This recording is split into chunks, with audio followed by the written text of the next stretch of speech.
everybody, this is Tracy here with another edition of A View from Tracy's Point, and we are here to recap Survivor's Remorse Season 4's Episode 2, which was titled Repercussions.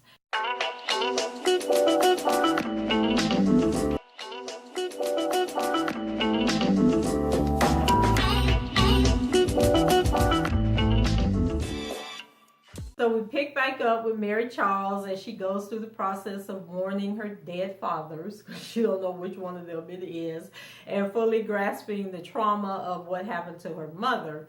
So it's also a realization of just how little resolution visiting the graves actually brought to her.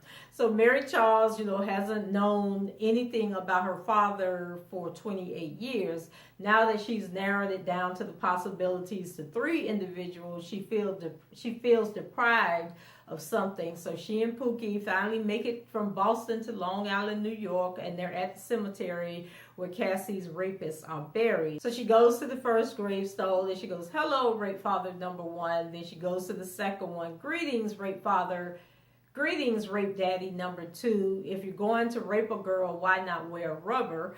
And then she goes to the third one, and this one, he's simply rape dad number 3, and she doesn't give a message.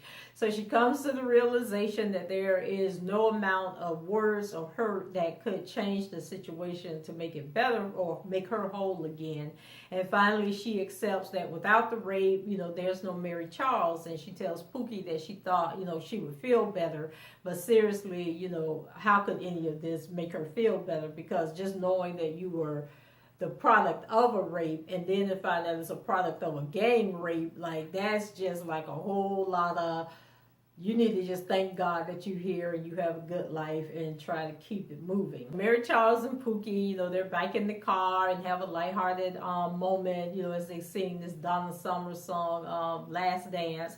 And I was kind of hoping that it would turn out that Pookie was really her dad because they have such a good relationship and, a lot of chemistry.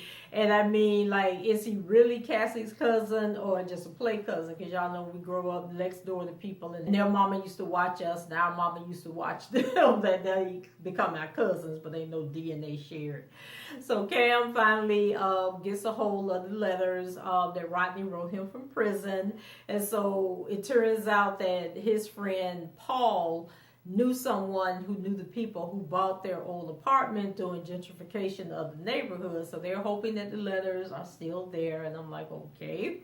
So in a twist of luck, the new owner found and saved Rodney's letters. And it turns out that his father was part of some Irish gang and went to prison himself, where he wrote him letters. So the new owner, I can't remember what he said his name was, he had a unique perspective on how important, the letters were, and he hoped that one day he would be experiencing this very moment with Cam coming and looking for the letters and him being able to give the letters. But I thought the guy was a little crazy, and then when his son came into the room, he was yelling and cussing at the little boy, telling him to get out and go about his own business or go do something. And then I was like, okay, where's the little boy mama?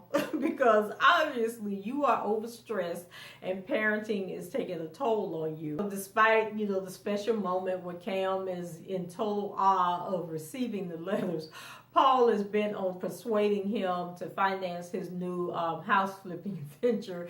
And so Cam, he's always giving people money. So he's, Reggie's been on him about, just stop falling for everything and giving people everything because you ain't gonna have nothing in the end. And so Cam, he's more focused on the letters and don't have time for Paul's, pipe dreams of spending his money. And so he's kind of brushing them off and we'll see.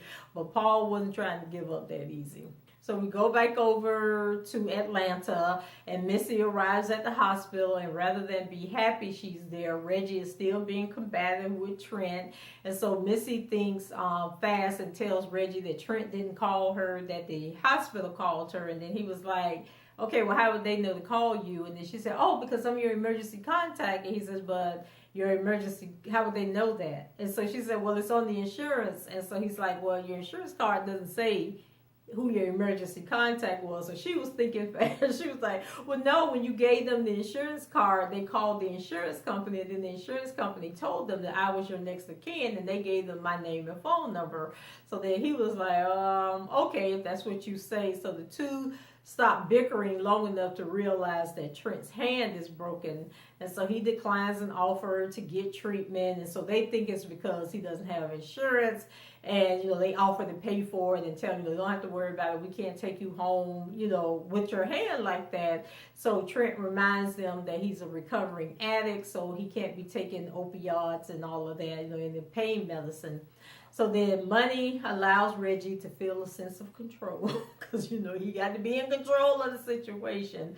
So as much as taking your father in and paying his hospital bill after he's broken his hand defending you might seem like the right thing to do for Reggie, it also means retaining the moral high road, and making himself the superior in the relationship. So it was like, Trent came to his defense and, fought the guy, so he couldn't leave the situation where Trent had did something for him. So now he got to supersede that and make Trent get his hand fixed and pay for the whole hospital stay and all of that good stuff. So as Trent was explaining to him, about he couldn't take the pain meds because, of his past addiction,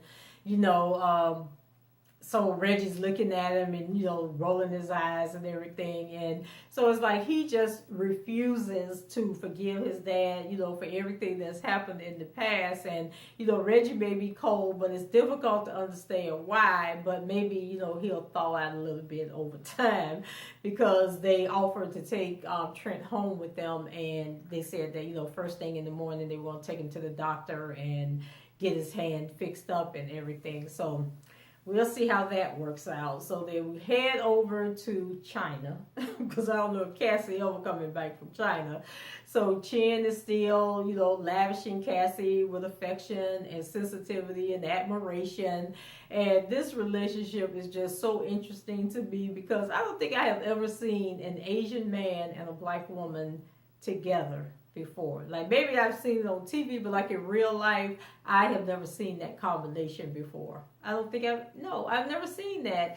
And so Chen just got some interesting stuff going on because I can't remember if it was this episode where he had all the posters all over the room and him in his childhood room, and he wanted to have sex with Cassie in that room. And was it this episode?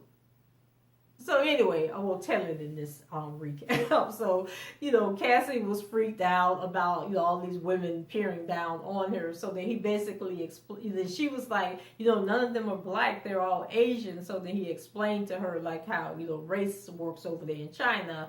And so he couldn't be, I guess, like in an interracial relationship because first of all, ain't that many black people over there in China, and that he basically idolized the images that are sold to them by the government because the government controls everything.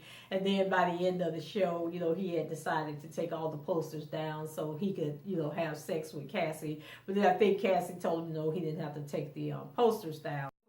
Charles, Cam, and Reggie, the bandages of their past wounds are off, but what comes next is just as painful. So the episode ends with Trent and Reggie sitting in the car, driving home, both staring forward, not looking at each other, not having conversation.